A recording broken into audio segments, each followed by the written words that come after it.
आणि काल मुंबई पुणे दरम्यान जेव्हा धोधो पाऊस बरसला तेव्हा त्याचा सगळ्यात मोठा फटका बसला तो म्हणजे मुंबई पुणे दरम्यानच्या मिसिंग लिंकला, कनेक्टिंग लिंकला। आणि याच कनेक्टिंग लिंकच्या मुद्द्यावरनं राजकारणाला सुद्धा सुरुवात झाली। ती कालही झालेली होती आणि त्याची ही आजही विरोधकांनी ओढलेली आहे। त्यामुळे आरोप प्रत्यारोप हे सुरूच राहिले। पहिल्याच पावसात दुरवस्था होणाऱ्या मिसिंग लिंकच्या कामाची चौकशी व्हायला हवी अशी मागणी खासदार सुप्रिया सुळेंनी केली आहे। तर दुसरीकडे ठाकरेंच्या शिवसेनेमध्ये या मिसिंग लिंकवरनं दोन मतप्रवाह पाहायला मिळतात।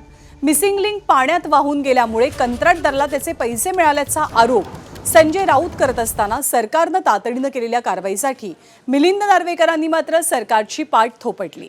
त्यामुळे ठाकरे सेनेत नेमकं चाललंय काय हा प्रश्न पडल्यावाचून राहत नाही। दरम्यान मिसिंग लिंकचा फज्जा उडाल्यामुळे सत्ताधारी कोंडीत सापडल्यात तर सर्वसामान्यांनी जीव मुठीत धरलाय। माननीय मुख्यमंत्र्यांनी मिसिंग लिंकची इन्क्वायरी लावली पाहिजे। महाराष्ट्राच्या मायबाप जनतेला कळलं पाहिजे की मिसिंग लिंकचा एवढा मोठा गाजावाजा करून उद्घाटन झालं पहिल्याच पावसामध्ये। त्यांचं म्हणणं होतं की एवढं डिझाईन टेक्निकली साऊंड आहे, काहीच तिथे होणार नाही। आणि अशाच वेळेस पहिल्याच पावसात एवढं मोठी गोष्ट घटना झालेली आहे। 18 तास मिसिंग लिंक बंद होती, त्याचा अर्थ एक मोठीच गोष्ट आहे। त्याच्यामुळे याची इन्क्वायरी झाली पाहिजे। जे कोणी कॉन्ट्रॅक्टर असतील त्यांना उत्तर द्यावं लागेल। बघा, दोन लोकांचं बिंग फुटलेलं आहे या देशामध्ये। एक विकास पुरुष नरेंद्र मोदी आणि इन्फ्रामॅन देवेंद्र फडणवीस।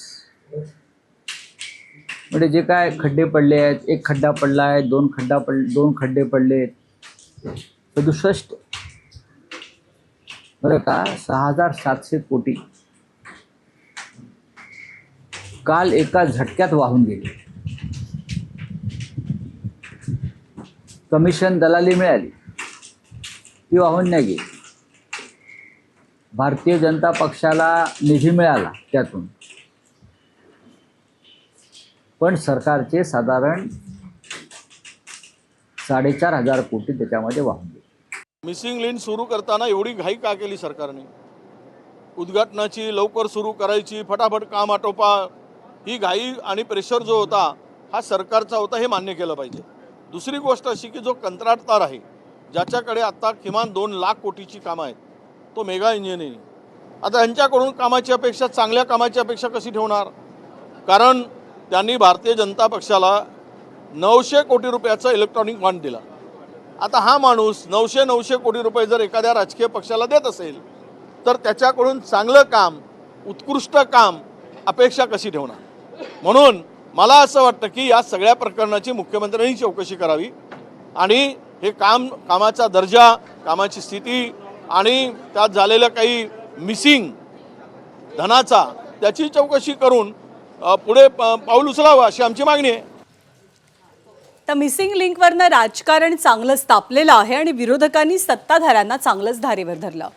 पण मग सत्ताधारी काही मागे हटले नाही। सत्ताधाऱ्यांनी विरोधकांच्या प्रत्येक प्रश्नाला, प्रत्येक आरोपाला नेमकं कसं उत्तर दिलं जाणून घेऊया। थोडक्यात 24/7 म्हणजे हा टनल किंवा हे कनेक्टिंग लिंक सेफ करण्यासाठी जे काय सॉफ्टवेअर, जे काय AI वगैरे सगळं वापरले, त्यांनी 3:30 वाजता अलर्ट दिला। पेट्रोलिंगला असणाऱ्या लोकांनी लगेच जाऊन तिथली वाहतूक बंद केली। तेव्हा याच्यामुळे जीवितहानी काही झाली नाही। टनल जिकडनं आहे तिकडनं पाणी कधीच आलेलं नाही आहे, पण कालच्या पावसात तिकडनं पाणी आलं। शेवटी निसर्ग आहे, वर डोंगरामध्ये पाण्याचा प्रवाह कसा बदलतो, काय होतोय, वर नॅचरल काही गोष्टी असतात, आपण ओढे, नाले, झरे म्हणतो, हे त्यांचा मार्ग बदलत असतात, नदी पण पात्र बदलती। या सगळ्या गोष्टी नॅचरल त्याच्यात नाही झाल्या आणि त्या ठिकाणी पावसाचं प्रमाण चौपटीनं जास्त होतं। तर फॅक्ट फाइंडिंग सरकार करते। सरकार त्याच्यामधली जी कारणं आहेत ती कारणं शोधते, तज्ज्ञांच्याकडनं शोधते। ती कारणं समोर आल्यानंतर जरूर सरकारकडनं सुद्धा याचं सविस्तर आपल्या सभागृहासमोर या ठिकाणी म्हणणं सरकारचं मांडलं जाईल। पहिली गोष्ट सन्मान्य सभापती महोदय, कुणालाही पाठीशी घालणार हे सरकार नाही। अशा वेळेला असे नैसर्गिक आपत्ती ज्यावेळेला घडत असते त्याचं राजकारण करण्यापेक्षा पायाभूत सुविधा निर्माण करण्यामध्ये महायुतीच्या सरकारने नक्कीच फार मोठ्या प्रमाणावरती पावलं त्या ठिकाणी उचललेली आहेत। निसर्गाच्या पुढे आपण सगळेजण अनेक वेळेला हतबल होतो, पण या सरकारची प्रबळ इच्छाशक्ती देवेंद्रजी असतील, शिंदेसाहेब असतील, स्वर्गीय दादा नाईक, पण सुनेत्राबाईंनी असतील, सर्व मंत्रिमंडळ असेल, या सगळ्या पायाभूत सुविधा भक्कमपणाने जनतेमध्ये कशा मिळतील याच्यात प्रयत्नशील त्या ठिकाणी आहे.